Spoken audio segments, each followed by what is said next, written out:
Assalamualaikum warahmatullahi wabarakatuh teman-teman. Apa kabar teman-teman? Semoga teman-teman sehat selalu dalam lindungan Allah Subhanahu wa taala dan selalu bahagia. Amin. Teman-teman, hari ini kita mau belajar sains tentang materi lingkungan sehat. Tapi sebelum Bu Sinta mulai menjelaskan, teman-teman boleh lihat video dulu ya. Sebelumnya Bu Sinta izin share screen dulu. Tunggu sebentar ya teman-teman.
Nah, teman-teman, tadi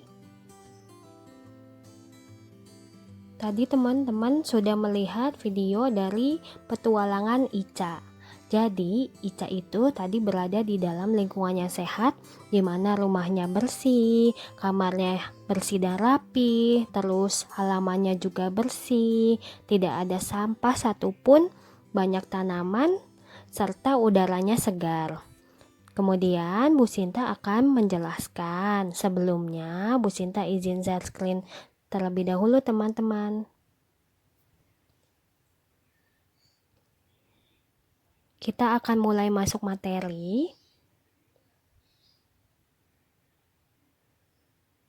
Ya, kita mulai akan belajar lingkungan sehat.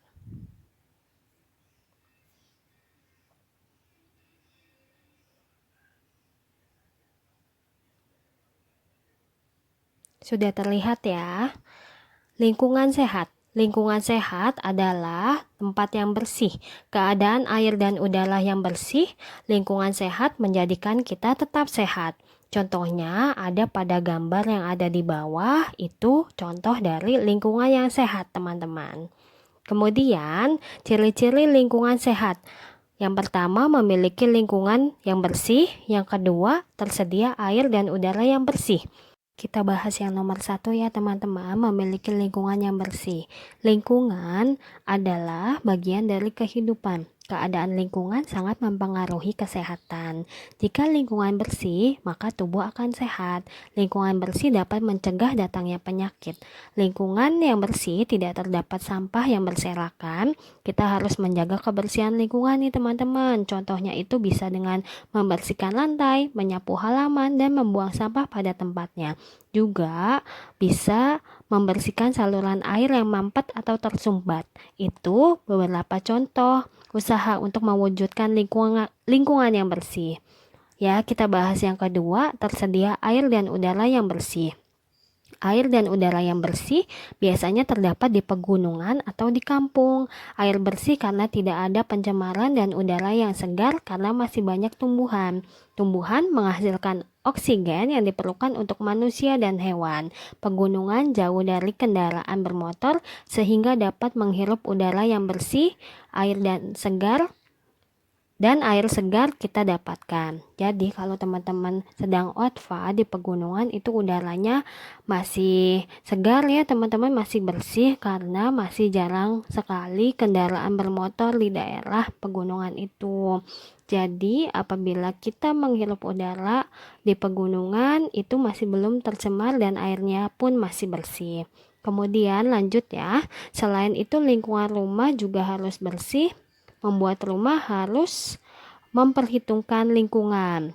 Berikutnya, ini Bu Sinta mau bahas rumah yang memenuhi syarat kesehatan. Yang pertama itu memiliki pintu yang cukup. Yang kedua, ada jendela atau ventilasi. Yang ketiga, ada tumbuhan di sekitarnya. Dan yang keempat, ada WC dan kamar mandi. Itu dia teman-teman beberapa syarat kesehatan yang harus rumah miliki. Selanjutnya kita bahas ventilasi atau jendela. Ventilasi menjadikan pertukaran udara lancar sehingga kita dapat menghirup udara segar. Udara segar itu menjadikan tubuh kita sehat, rumah menjadi nyaman dan tidak berbau, serta udara tidak pengap karena tidak lembab. Ruangan juga menjadi tidak gelap teman-teman apabila ada ventilasi sehingga rumah bebas dari sarang nyamuk. Itu fungsi dari ventilasi. Selanjutnya, memelihara kesehatan lingkungan. Ada 3 cara. Yang pertama, membersihkan saluran air. Yang kedua, membuang sampah pada tempatnya. Dan yang ketiga, menanam tumbuhan. Untuk yang pertama, kita bahas membersihkan saluran air. Seperti yang tadi Bu Sinta sudah bahas, untuk cara mewujudkan lingkungan bersih itu salah satunya dengan membersihkan saluran air. Jadi teman-teman, kenapa saluran air perlu dibersihkan? Karena air yang mengalir di saluran supaya mengalir dengan baik. Apabila tidak mengalir dengan baik, airnya itu bisa menggenang teman-teman. Dan apabila menggenang ini menjadi sarang nyamuk. Nyamuk ini bisa mendatangkan penyakit. Contoh penyakitnya itu penyakit malaria dan penyakit demam berdarah. Lanjut ke yang kedua, membuang sampah pada tempatnya. Salah satu cara agar membuat lingkungan tetap bersih adalah membuang sampah pada tempatnya. Nah, teman-teman di SD 1 pernah belajar yaitu jenis-jenis tempat sampah berdasarkan warnanya. Ada warna biru, hijau, dan abu-abu. Mudah-mudahan teman-teman masih ingat supaya bisa tetap diterapkan ya teman-teman. Karena sampah itu harus dibuang pada tempatnya. Sampah dapat menimbulkan bau tidak sedap. Jika dibuang ke sungai, sampah dapat menyumbat aliran air nih teman-teman. Nah, jika aliran air tersumbat, maka akan menimbulkan banjir. Banjir juga dapat menimbulkan berbagai kerugian. Salah satunya menimbulkan wabah penyakit. Di antaranya ada diare, penyakit kulit, dan lain sebagainya. Jadi itulah kenapa kita harus membuang sampah pada tempatnya. Yang ketiga itu menanam tumbuhan. Kenapa kita harus menanam tumbuhan? Karena tumbuhan menghasilkan oksigen teman-teman, di mana oksigen itu digunakan semua makhluk hidup, baik manusia, hewan maupun tumbuhan. Tumbuhan bisa dikatakan sebagai paru-paru kota atau sangat penting bagi kita. Tumbuhan juga menyerap karbon dioksida. Karbon dioksida digunakan untuk proses fotosintesis. Nah, untuk mengetahui fotosintesis itu apa, nanti akan ada di level selanjutnya ya teman-teman. Untuk sekarang kita lanjut lagi. Karbon dioksida berasal dari pernafasan manusia. Oksigen kita perlukan untuk bernafas. Dan ada cara untuk meningkatkan jumlah oksigen nih teman-teman, dengan cara menanam tumbuhan di sekitar lingkungan kita.